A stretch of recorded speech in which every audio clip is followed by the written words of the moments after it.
है everyone, this is Arshi and you are always welcome to my channel. और आज इस वीडियो में हम सीखने जा रहे हैं पार्ट्स ऑफ स्पीच के नेक्स्ट पार्ट को, जो है prepositions, noun, pronoun, verb, adjective और एडवर्ब के बाद now we are going to jump on another grammatical topic that is prepositions. इसको बहुत ही ईजी वे में हम समझेंगे, बिल्कुल वैसे ही जैसे हमने प्रीवियस वीडियोज़ को समझा था। Now let's begin. Prepositions English grammar में बहुत ही ज़्यादा इम्पोर्टेंट हैं और सेंटेंस के अंदर बहुत ही इम्पोर्टेंट रोल प्ले करते हैं। हम अपनी डे टू डे लाइफ के अंदर जाने कितने वर्ड्स का यूज़ करते हैं, बट हमें कभी पता ही नहीं चल पाता है कि ये वर्ड इंग्लिश ग्रामर में किस कैटेगरी से बिलोंग करता है। और पार्ट्स ऑफ स्पीच हमें यही बताते हैं कि किसी भी वर्ड का किसी सेंटेंस में क्या रोल है।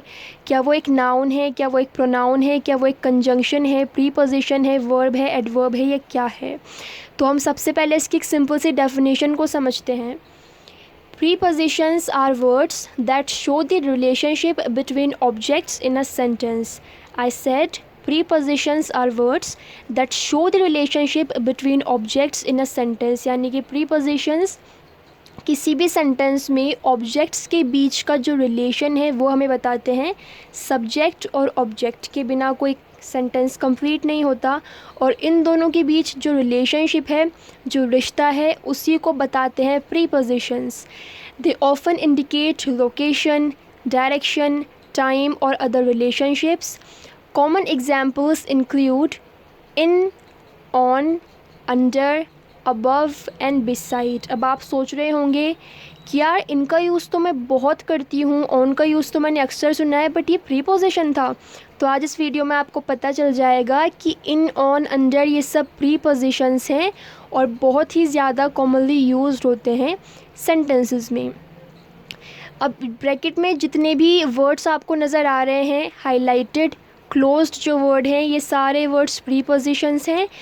इंग्लिश ग्रामर में 150 से भी ज़्यादा प्रीपोजिशंस हैं, यानी कि 150 से भी ज़्यादा प्रीपोजिशंस हैं, जिनमें से 70 to 80 कुछ ऐसी प्रीपोजिशंस हैं जो बहुत ही ज़्यादा मोस्ट इम्पॉर्टेंट है। और अगर वो हमें आ जाती है, अगर हम उनको याद कर लेते हैं, सीख लेते हैं उनका यूज़ करना, तो हम बहुत अच्छी इंग्लिश बोल सकते हैं। और उन्हीं में से कुछ उठाकर मैंने यहाँ पर कवर की है, जैसे कि in, on, at, by, with, for, to, from, of, about, over, under, between, among, through, during, since, after, etc. Example से समझेंगे तो ज़्यादा इजी समझ आएगा। The phone is on the table. अब हमने डेफिनेशन में समझा कि सब्जेक्ट और ऑब्जेक्ट, इन दोनों के बीच का जो रिलेशनशिप है वो बताने का काम करता है प्रीपोजिशन। इस सेंटेंस के अंदर ऑन जो वर्ड है ये एक प्रीपोजिशन है, क्योंकि ये हमें किसका रिलेशनशिप बता रहा है, फ़ोन का और टेबल का। The phone is on the table, where is the phone. मान लिया आपकी सिस्टर है और उनको अपना फ़ोन नहीं मिल रहा है, and she is asking you where is my phone, तो आप बोलेंगी the phone is on the table. तो फ़ोन और टेबल का रिलेशन किसने बताया, ऑन ने। अगर हम कहें the phone is the table, तो क्या हमें कुछ समझ आएगा? Does this sentence make any sense? कोई सेंस नहीं निकल रहा है, बट जब हमने कहा ऑन तो इससे सेंस निकल कर आया that the phone is on the table. I wrote this book for you, मैंने यह किताब तुम्हारे लिए लिखी है।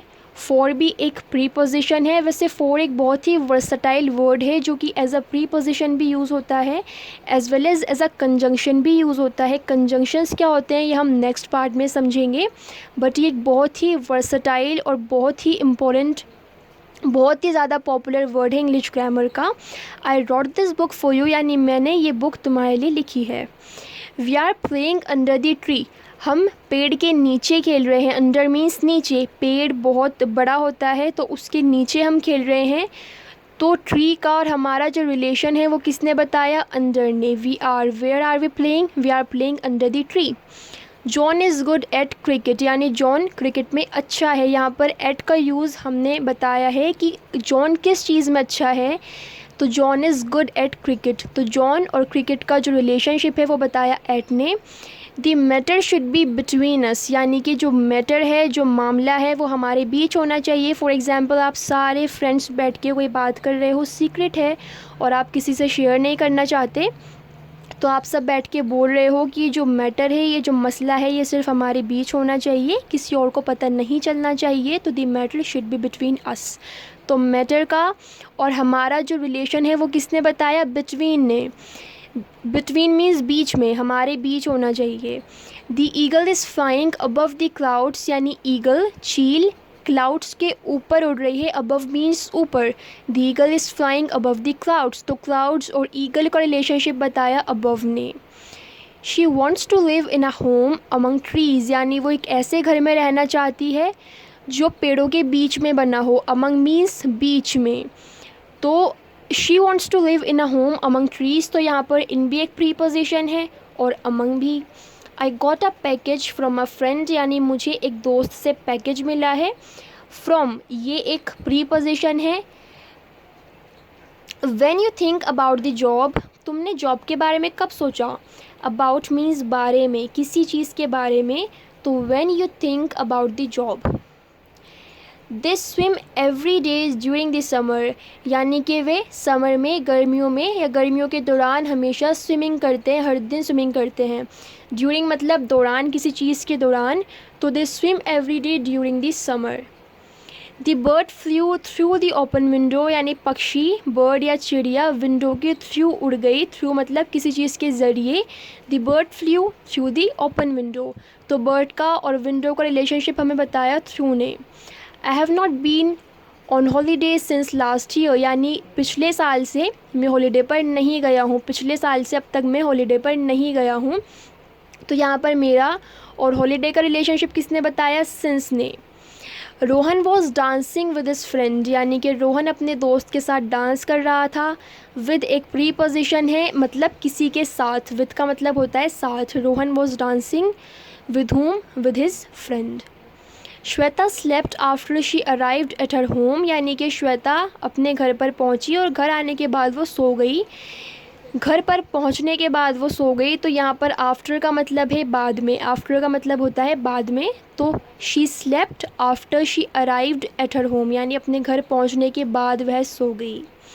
I do not go to work by train, यानी मैं काम पर ट्रेन से नहीं जाती। बाय मीन्स किसी चीज़ के द्वारा, बाय ट्रेन, बाय टैक्सी, तो इस तरह से हम बाय का यूज़ करते हैं। ये एक प्रीपोजिशन है। I do not go to work by train, by taxi. My birthday is in June, यानी मेरा बर्थडे जून में है, जून के मंथ में है। यहाँ पर इनका यूज़ में, इनका मतलब होता है में, तो जून में, ये एक प्रीपोजिशन है। We are going to school, हम स्कूल जा रहे हैं। टू भी एक प्रीपोजिशन है जो कि किसी जगह को कनेक्ट करता है, मतलब हम किसी जगह जा रहे हैं तो हम टू का यूज़ करते हैं। I am going to home, I am going to school, I am going to college, I am going to London, I am going to Shimla. आपने देखा होगा, तो टू एक प्रीपोजिशन है। Rakesh is coming from home, from मतलब से, किसी जगह से। Rakesh is coming from home, यानी राकेश घर से आ रहा है, घर से आ रहा है। Where is he coming from, he is coming from home. तो ये कुछ इम्पॉर्टेंट और मोस्ट कॉमनली यूज्ड जो प्रीपोजिशंस हैं उन्हें मैंने कवर किया था इस वीडियो में। आई होप आपको ये वीडियो पसंद आई हो, आपके लिए हेल्पफुल रही हो। इफ़ यस देन इस वीडियो को लाइक कर दें, मेरे चैनल को सब्सक्राइब कर दें for more such grammatical videos, और इस वीडियो को अपने फ्रेंड्स के साथ शेयर करें। साथ ही साथ मुझे कॉमेंट बॉक्स में जाकर बताएं आपको मेरी वीडियोज़ कैसे लगती हैं। Thank you very much for watching the video. Bye bye, see you soon.